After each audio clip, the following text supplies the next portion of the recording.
Assalamualaikum warahmatullahi wabarakatuh. Perkenalkan, nama saya Rizky Hidayat, NIM 6181111010. Saya berasal dari kelas PJKRB 2018. Nah, kali ini saya akan mempresentasikan hasil kerja saya, yaitu mata kuliah dasar-dasar ilmu kepelatihan, di mana kita akan membahas buku yang akan kita presentasikan, yaitu pada bab 1, di mana di bab 1 ini ada 4 sub pembahasan. Yang pertama adalah ilmu pelatihan, yang kedua adalah faktor pendukung, yang ketiga adalah latihan, yang keempat adalah melatih. Pertama kita akan membahas pendahuluannya. Nah, Titus, Altius, dan Fortius, makin cepat, makin tinggi, makin kuat, merupakan moto yang menjadi muara setiap pembinaan olahraga prestasi. Hal tersebut merupakan tentang harus dijawab dengan persiapan dan perencanaan yang matang, bukan sekedar keberanian yang tanpa dasar, sebab prestasi optimal hanya dapat terwujud melalui proses pelatihan yang terpadu, menggunakan pendekatan ilmiah, bukan sekedar intuisi dan coba-coba. Nah, maka kalau kita mau berprestasi, kita harus melalui proses-proses latihan yang terpadu, bukan hanya sekedar coba-coba. Selanjutnya, setiap negara berlomba-lomba untuk menjadi yang terbaik dalam setiap event olahraga, dari Asian Games hingga Olympic Games. Hal tersebut didasarkan atas manfaat prestasi antara lain. Jadi ini manfaat dari prestasi olahraga tersebut. Yang pertama adalah kesejahteraan, yang kedua adalah prestise, yang ketiga adalah kebanggaan, yang keempat sarana promosi. Jadi itu adalah dari manfaat prestasi olahraga. Yang pertama tadi adalah kesejahteraan, yang kedua adalah prestise, yang ketiga adalah kebanggaan, serta yang keempat adalah sarana promosi. Selanjutnya kita masuk ke pembahasan yang pertama, yaitu ilmu pelatihan. Apa itu ilmu pelatihan?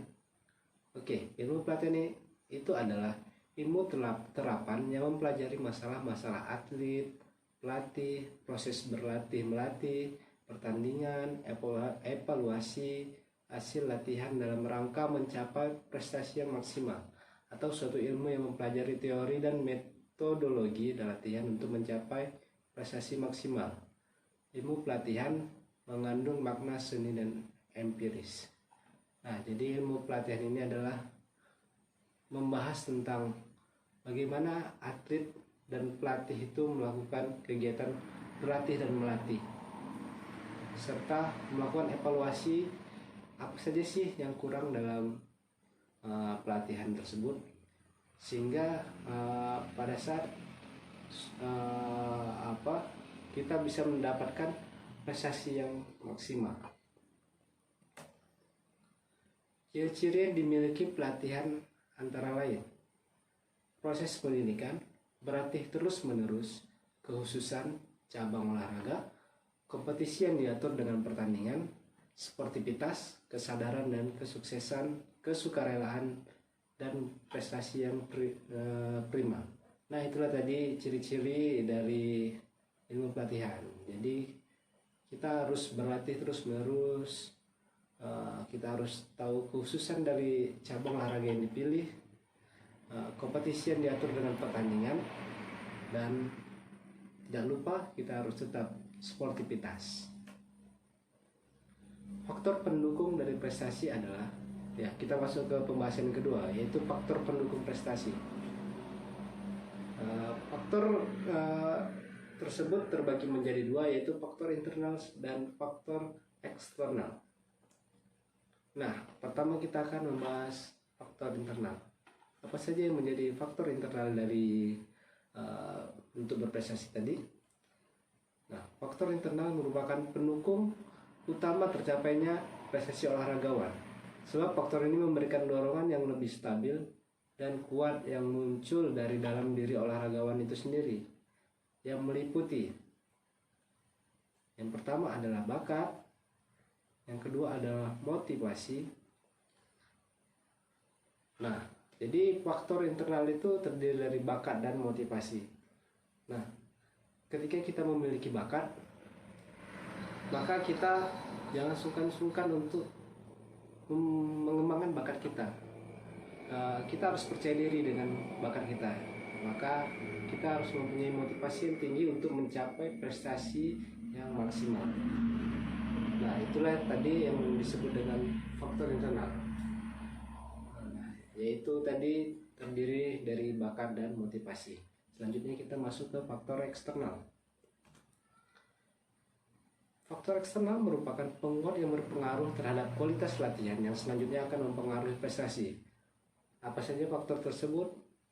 1. Kemampuan dan kepribadian pelatih. Yang kedua adalah fasilitas. Yang ketiga adalah hasil riset. Yang keempat adalah pertandingan. Nah, untuk faktor eksternal ini terdiri dari kemampuan dan kepribadian pelatih. Dan di sini kemampuan dari pelatih itu bagaimana mendorong atlet itu untuk berprestasi. Dan serta fasilitas itu adalah faktor yang sangat mempengaruhi prestasi atlet. Karena apa? Dengan fasilitas yang lengkap maka atlet ini akan mudah untuk melakukan latihan sehingga bisa mencapai prestasi yang maksimal. Yang ketiga hasil riset. Nah, dari hasil semuanya itu nanti akan dibuktikan di dalam pertandingan. Selanjutnya kita akan masuk ke latihan, yaitu materi kita yang ketiga. Apa itu latihan? Pengertian latihan itu tersendiri ada beberapa pendapat.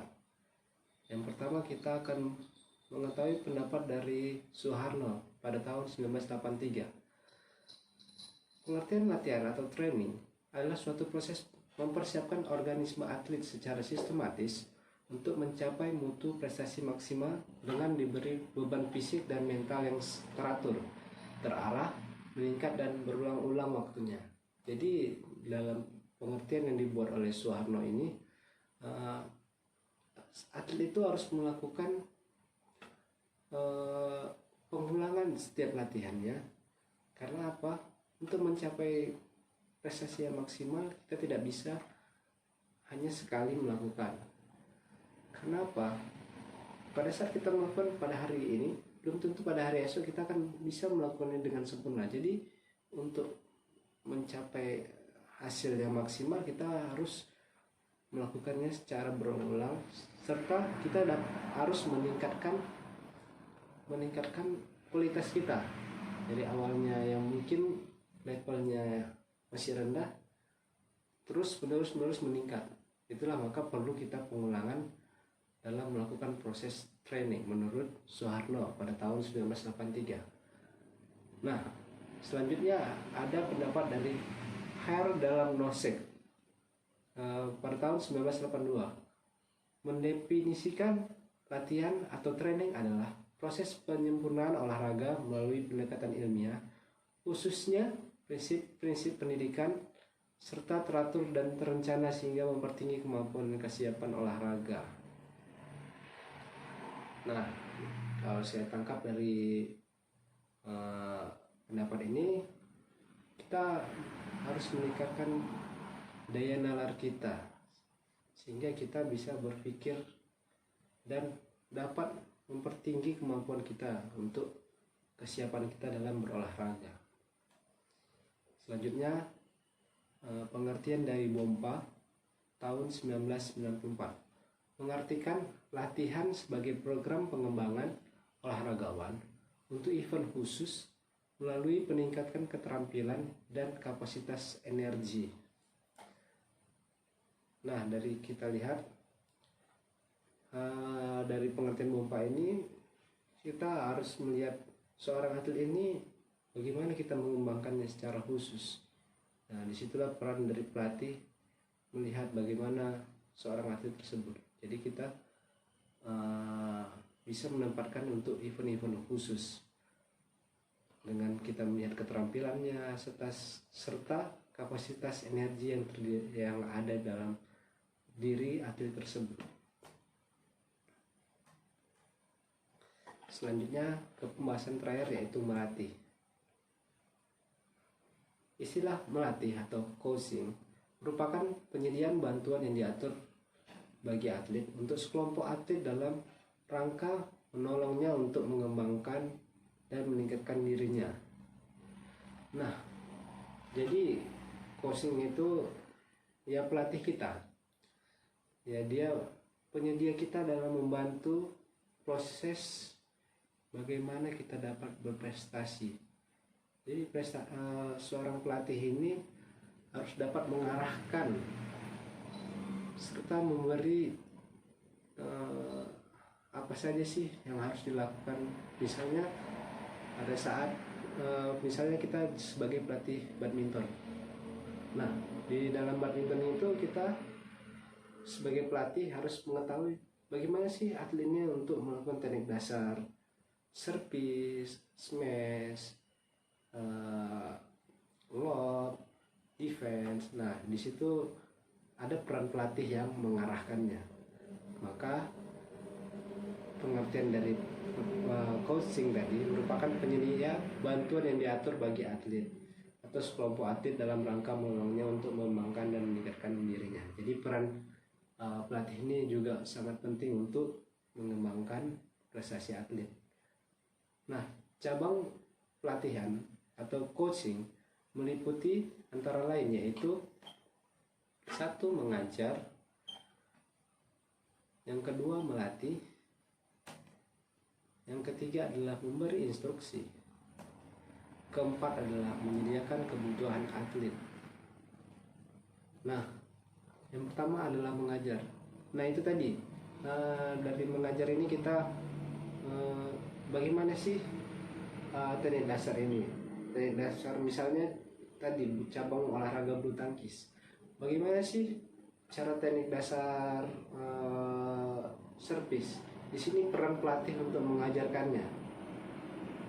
Nah, di situ di poin pertama yaitu mengajar. Dan bagaimana melatih? Nah, di sini ada peran atlet. Di situ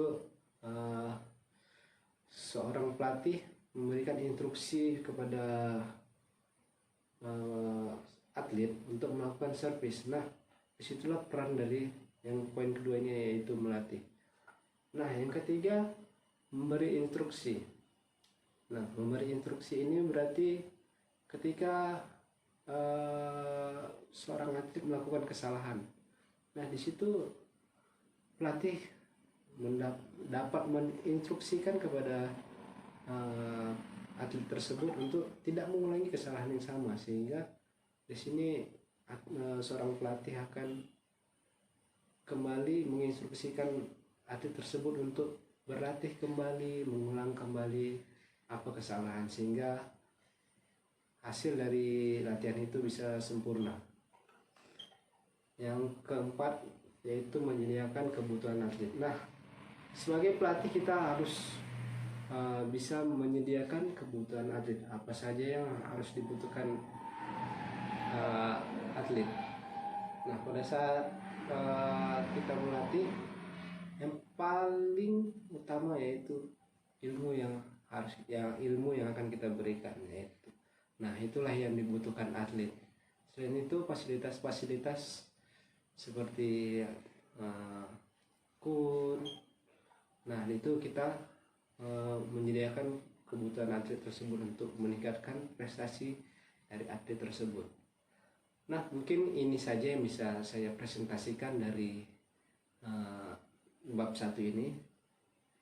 Mungkin ada kesalahan kalimat atau kesalahan kata, saya mohon maaf. Dan akhir kata, wassalamualaikum warahmatullahi wabarakatuh. Terima kasih. Salam olahraga.